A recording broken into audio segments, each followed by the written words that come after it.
মুক্তিযুদ্ধ চলাকালীন অস্থায়ী মুজিবনগর সরকারের কার্যালয় ছিল কলকাতার ৮ নম্বর থিয়েটার রোডে।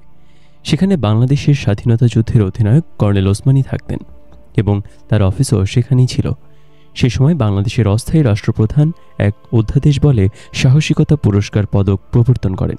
সবাইকে এই মর্মে তিনি একটি বিজ্ঞপ্তি বিলি করেন। সাহসিকতার জন্য পদকগুলো নিম্নরূপ মর্যাদাভিত্তিক ছিল: বীরশ্রেষ্ঠ, বীর উত্তম, বীর বিক্রম, বীর প্রতীক। যুদ্ধ চলাকালে কয়েকজন মুক্তিযোদ্ধাকে বাংলাদেশ সরকার তাৎক্ষণিকভাবে সাহসিকতার পদকে ভূষিত করেন। তবে সে সময় কোনো মেডেল বা সনদপত্র ছিল না, শুধু পত্রের মাধ্যমেই জানানো হতো।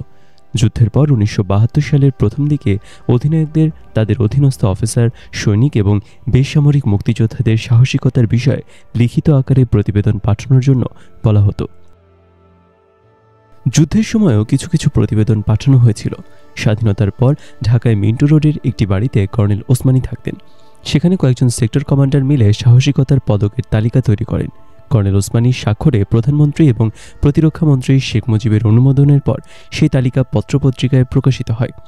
ওই তালিকা দেখে মুক্তিযোদ্ধা, জুনিয়র অফিসার এবং সৈনিকদের মধ্যে বিরূপ প্রতিক্রিয়া সৃষ্টি হয়, কারণ সব সেক্টর কমান্ডারকে বীর উত্তম খেতাবে ভূষিত করা হয়েছে। এটাই ছিল জীবিতদের জন্য সর্বোচ্চ খেতাব, অথচ বেশিরভাগ সেক্টর কমান্ডারের সদর দপ্তর ছিল ভারতের অভ্যন্তরে এবং যুদ্ধের ৯ মাস তারা সেখানেই কাটিয়েছেন। তারা কোথায় বীরত্ব দেখালেন তা নিয়ে কানাঘুষা হলো। সেক্টর কমান্ডারদের দায়িত্বে ছিল প্রশিক্ষণ, পরিকল্পনা, যুদ্ধ পরিচালনা, প্রশাসন, নিয়োগ ইত্যাদি বিষয়। ফলে সেসব সেক্টর কমান্ডার যে সাহসিকতার সঙ্গে লিপ্ত ছিলেন তারা কোনো লিখিত বা প্রমাণ, কোনো প্রতিবেদন ছিল না। সেক্টর কমান্ডার হিসেবে অনেকের নিয়োগও বিতর্কিত ছিল, কারণ এই ক্ষেত্রে জ্যেষ্ঠতা, যোগ্যতা ও নিয়মনীতির কোনো বালাই ছিল না। নিয়মনীতির বাহিনীর কমান্ডারগণ যারা সম্মুখ সমরে ৯ মাস যুদ্ধ পরিচালনা করেছেন তাদের অনেককেই উপযুক্ত স্বীকৃতি দেওয়া হয়নি। তাছাড়া এমনও হয়েছে যে সরাসরি বা বাংলাদেশের অভ্যন্তরে কোনো যুদ্ধে লিপ্ত ছিল না এমন কিছু ব্যক্তিকেও সাহসিকতার পুরস্কার দেওয়া হয়, যারা অন্যান্য গুরুত্বপূর্ণ কাজ যথা পরিকল্পনা, প্রশাসন, প্রচার, প্রশিক্ষণ ইত্যাদি ব্যাপারে ব্যস্ত ছিলেন।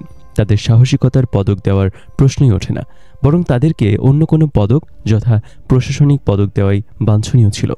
সেটা অন্যান্য দেশেও প্রচলিত, কারণ এসব কাজ সাহসিকতার পর্যায়ে পড়ে না। সাহসিকতার এই পদক নিয়ে মুক্তিযোদ্ধা অফিসার এবং সৈনিকদের মাঝে যে বিরূপ প্রতিক্রিয়ার সৃষ্টি হয়, একজন ব্রিগেড কমান্ডার হিসেবে আমি তা নিয়ে সেনাপ্রধান জেনারেল শফিউল্লাহর সঙ্গে আলোচনা করি। তিনি আমাকে প্রধানমন্ত্রী এবং প্রতিরক্ষামন্ত্রী শেখ মুজিবের কাছে নিয়ে যান। আমি প্রধানমন্ত্রীকে এই বিষয়ে বিস্তারিতভাবে অবহিত করি। সঙ্গে সঙ্গে তিনি পদক তালিকা থেকে রহিত করার আদেশ দেন। এই রহিতাদেশ পরের দিনই পত্রপত্রিকায় প্রকাশিত হয়, কিন্তু কয়েকদিন পর ওই রহিতাদেশ বাতিলপূর্বক আগের পদকগুলোই বহাল রাখা হয়। পরে জেনেছি ওই তালিকা বহাল রাখার জন্য স্বার্থান্বেষী মহল থেকে জোর প্রচেষ্টা নেওয়া হয়েছিল।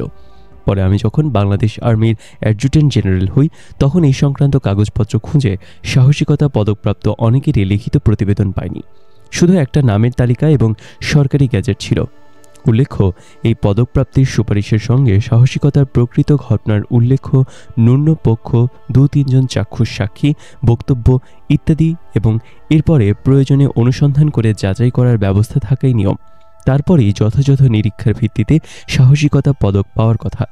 অথচ স্বাধীনতা যুদ্ধে সাহসিকতার জন্য পদক দেওয়া হয়েছে এমন ব্যক্তিদেরও যারা যুদ্ধের ৯ মাস বাংলাদেশের মাটিতে পাও রাখেনি।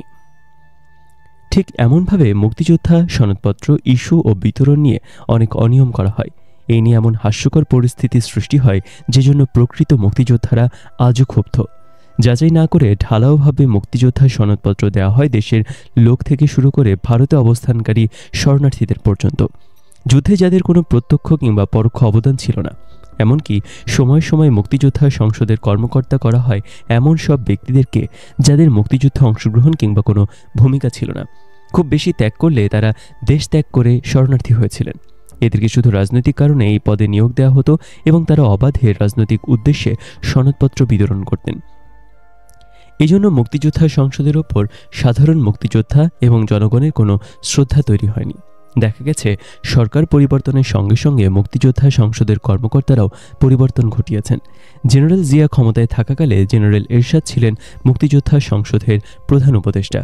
যদিও আমরা ৩ জন সিনিয়র মুক্তিযোদ্ধা অফিসার ঢাকায় চাকরিরত ছিলাম, এরপর এরশাদকে সেনাপ্রধান করা হলে আমাকে মুক্তিযোদ্ধা সংসদের প্রধান উপদেষ্টা করা হয়।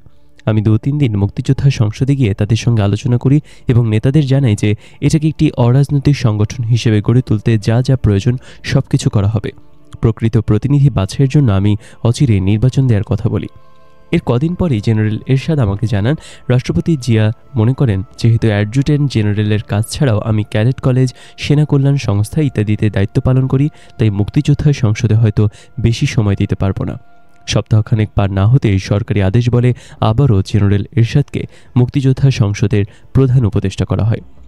বস্তুত 3-4 জন মুক্তিযোদ্ধা সংসদের কাজকর্ম দেখার সুযোগে যা বুঝতে পেরেছি তা হলো, যারা এই সংসদটির বিভিন্ন পদ দখল করে আছেন তারা সরকার থেকে বিভিন্ন সুযোগ সুবিধা নিতেই ব্যস্ত।